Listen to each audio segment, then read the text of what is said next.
Bonjour à tous, bienvenue dans 60 Hz, l'émission qui vous résume l'actualité du jeu vidéo, de la tech et du cinéma. Dans une ancienne vidéo de l'histoire du sabre laser, Lucas demandait aux acteurs de toujours garder les deux mains sur la poignée pendant le combat, afin de manier le sabre de telle façon qu'il paraisse incroyablement lourd, parce qu'il renferme beaucoup d'énergie. C'est pour cela que les combats sont plutôt lents. Et au fil des épisodes, Lucas a progressivement laissé de côté le maniement du sabre laser à deux mains, afin de rendre le combat plus dynamique.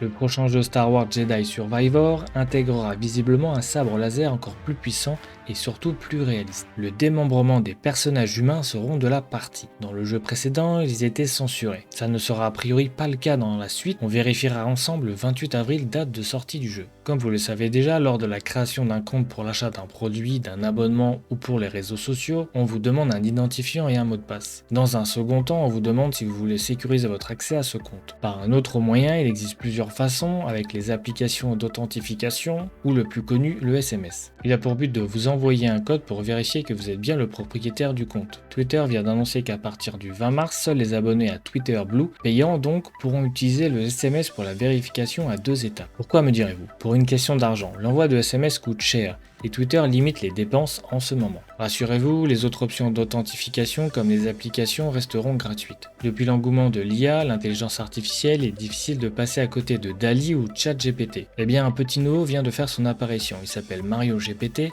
Ce nouveau robot est capable de générer des niveaux de Super Mario Bros en suivant quelques instructions simples. Si vous aviez l'habitude de passer des heures sur Super Mario Maker, c'est bientôt fini. Enfin presque. Ça reste toujours un plaisir de créer son propre niveau pour faire perdre la tête à ses amis. Surtout que Mario GPT n'est pas encore aussi intelligent. Pour l'instant, il y a très peu de paramètres pris en compte. Bientôt, on pourra voir un jeu, un film, une série créée uniquement avec une intelligence artificielle.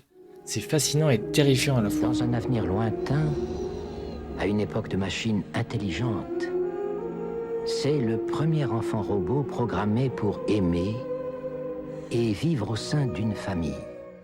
The Witcher 4 a été annoncé en grande pompe il y a quelques temps, mais on retiendra surtout que Henry Cavill, qui interprète le rôle de Geralt de Rive, ne sera plus là pour jouer le sorceleur dans la série. Il sera remplacé par Liam Hemsworth. Si le nom et sa tête vous parlent, c'est que c'est le petit frère de Chris Hemsworth, le célèbre Thor. Un artiste de VFX a créé une vidéo avec l'utilisation du deepfake pour savoir ce que pourrait donner l'acteur dans la série. Je vous laisse découvrir ça. What don't exist? The creatures in your song. And how would you know? Destiny helps people believe there's an order to this whole shit. There isn't. But a promise made must be honored. Convaincu? Vous avez sûrement déjà vu les vidéos sur le parc à thème Super Nintendo World au Japon. Bonne nouvelle pour les petits et les grands, même si ce n'est plus un secret, des photos de la construction avaient déjà fuité, un nouveau parc Super Nintendo World a ouvert ses portes aux États-Unis, plus précisément au parc Universal Studios d'Hollywood à Orlando. Les prochains seront au Texas et au Nevada, et le prochain pays sera Singapour. On espère que le prochain parc Universal sera en Europe, affaire à suivre. Une des licences les plus attendues de cette année est Diablo 4, prévu pour le 6 juin sur console ancienne génération et nouvelle génération et PC. Si vous n'arrivez plus à tenir en place avant la sortie, une bêta arrive. Les acheteurs qui ont précommandé le jeu pourront jouer le 17 et 19 mars et quelques jours de plus avec l'accès pour tout le monde du 24 au 26 mars. Ici, il ne sera pas question d'une simple démo, mais bien d'un aperçu significatif du jeu. On aura le droit au prologue et à la première zone du jeu, avec des personnages capables de monter jusqu'au niveau 25 et toutes les quêtes principales et secondaires seront accessibles. Attention tout de même, votre progression ne sera pas transférée sur le jeu final. Après la saison 3 de Battlefield 2042, oui, le jeu continue d'exister, qui a permis de renouer avec la qualité et les joueurs, les développeurs nous ont montré un avant-goût de ce qui nous attend dans la saison 4, qui débutera le 28 février. On y découvre les paysages de l'Afrique du Sud, de nouveaux champs de bataille, une map inédite, on aura le droit à de nouvelles armes, véhicules, gadgets, ainsi qu'une nouvelle spécialiste.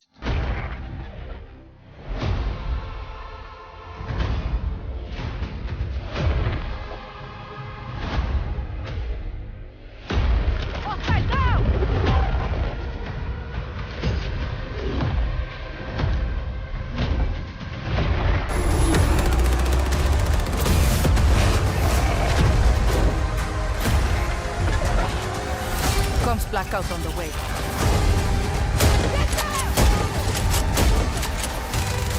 Alors cela vous donne-t-il envie de retourner sur le jeu si vous l'avez abandonné? Si vous aviez apprécié l'univers fantastique du demi-démon Hellboy, vous serez peut-être heureux qu'une suite est en préparation. Il s'agirait d'un reboot plus exactement. L'information n'est pas encore officielle, mais les bruits de couloir indiquent que Brian Taylor serait le réalisateur. On le connaît surtout pour les films de Hypertension ou Ghost Rider l'Esprit de Vengeance. Ron Perlman, qui joue dans les 2 premiers films sortis en 2004 et 2008, et Hellboy en 2019 avec David Harbour ne reprendront pas leur rôle. Le film s'inspira de la série Hellboy The Crooked Man dans lequel Hellboy est Tom, un homme qui a vendu son âme au démon du même nom. Le tournage devrait débuter en avril 2023, nous en saurons plus à ce moment-là si les rumeurs se confirment. La phase 5 du MCU vient juste de débuter avec Ant-Man et la guêpe Quantumania, qui fait débat entre la presse spécialisée qui lui donne un score de 47% sur Tomato Meters avec 300 avis, c'est le contraire du côté des spectateurs qui lui donne 84% avec plus de 5000 avis. Pour la France, sur Allociné, le score reste proche, entre 2,4 et 2,6 sur 5.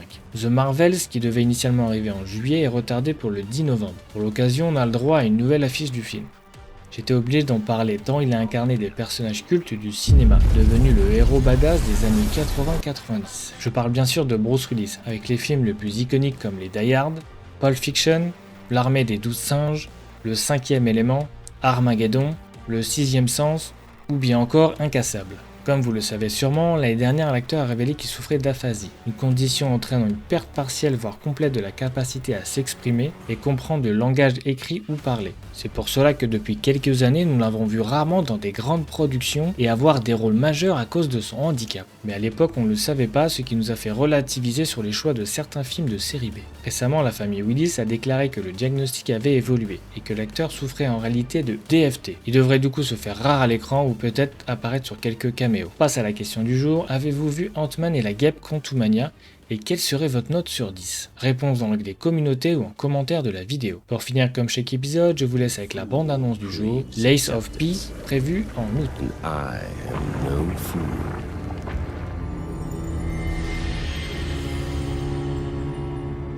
Let the masses chatter their empty praises. They're ignorant of the truth, blind to my vision.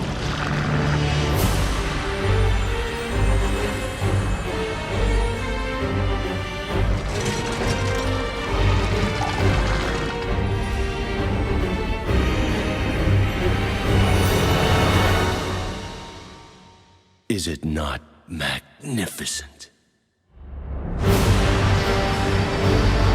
This blessing for those who dare seize it.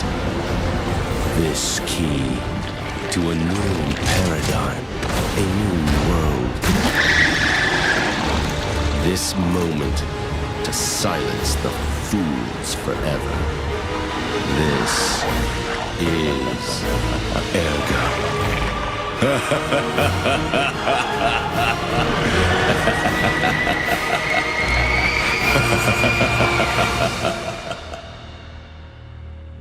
Soon they'll praise me.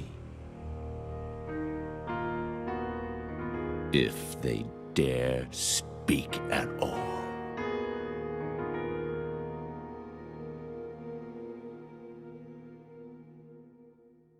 Merci d'avoir regardé, n'hésitez pas à vous abonner, à liker la vidéo et je vous donne rendez-vous pour un prochain épisode. Qui êtes-vous? Encore un de ces malheureux qui a vu trop de films quand il était enfant? Encore un orphelin d'une culture défaillante qui se prend pour John Wayne, Rambo, Matt Dillon? J'ai toujours eu un faible pour Roy Rogers, je dois vous dire. J'adore les chemises pailletées. Croyez-vous avoir une chance contre nous, monsieur le cow-boy? Yippee-ki-yay, pauvre con. Ouh.